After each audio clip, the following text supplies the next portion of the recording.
और देखिए इस वक्त की बड़ी खबर आपको बताएं, बिहार के सीएम नीतीश कुमार कांग्रेस अध्यक्ष मल्लिकार्जुन खड़गे से मिलने उनके आवास पहुंचे हैं। नीतीश कुमार के साथ ललन सिंह और संजय झा भी मौजूद हैं। इस बैठक में कांग्रेस के पूर्व अध्यक्ष राहुल गांधी भी शामिल हो रहे हैं।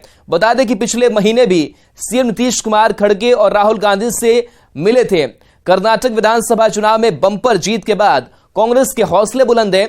इस मुलाकात में राष्ट्रीय स्तर पर विपक्ष को एकजुट करने पर बात हो रही है।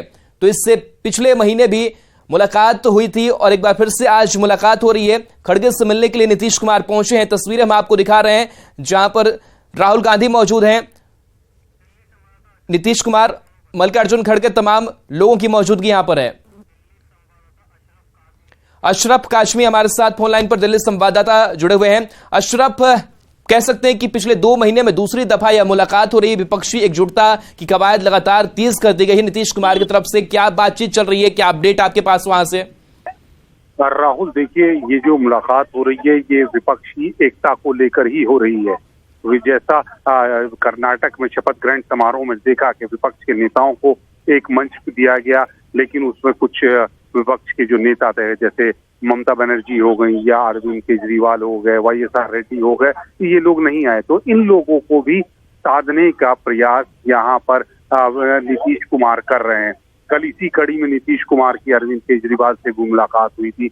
उसमें भी उनका अरविंद केजरीवाल ने जो केंद्र सरकार एक अध्यादेश लाई है सर्विसेज को लेकर, उसका समर्थन किया था कि नहीं, ये केंद्र सरकार गलत कर रही है, लोकतंत्र की हत्या कर रही है। एक तरह से संदेश ये कि विपक्ष एकजुट हो, सभी एक मुद्दे पर हो। जो कहीं का अलग किसी बात की वजह से या किसी विचारधारा से कहीं कुछ मनमुटाव है तो उसको दूर किया जाए, वो ही मुद्दा अब यहाँ पर है। क्योंकि हो सकता है कि इस बैठक में चर्चा की जाए कि अरविंद केजरीवाल को न्योता नहीं दिया गया, कांग्रेस उनसे अलग अलग विषयों पे, अलग अलग जगहों पे उनसे के खिलाफ है, चाहे वो दिल्ली हो या पंजाब हो। इसी तरह से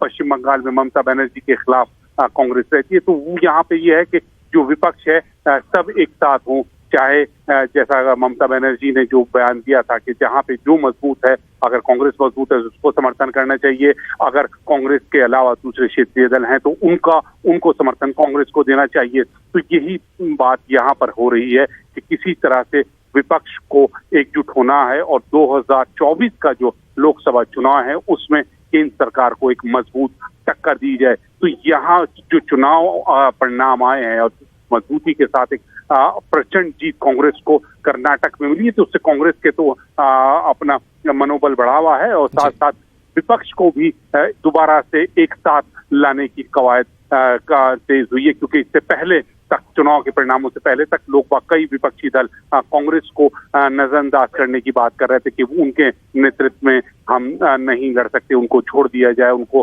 विपक्ष का नेता नहीं दिया। लेकिन जो परिणाम आए हैं जो कर्नाटक चुनाव के, तो उसके बाद से जो सियासी समीकरण बदले हैं और विपक्ष को फिर कांग्रेस की मौजूदगी की जरूरत हुई है कि कांग्रेस का साथ होना चाहिए, से कांग्रेस का हाथ विपक्ष के साथ हो तो एक मजबूत विपक्ष 2024 में केंद्र सरकार को टक्कर दे सकता है। तो इसी कवायद को और दोबारा से शुरू किया जा रहा है और मजबूती से शुरू किया जा रहा है। और इस मुहिम में जो विपक्ष के नेता कांग्रेस से छूट रहे हैं या किसी वजह से कांग्रेस उनसे परहेज कर रही है, उनको एक मंच पर लाने का प्रयास नीतीश कुमार कर रहे हैं।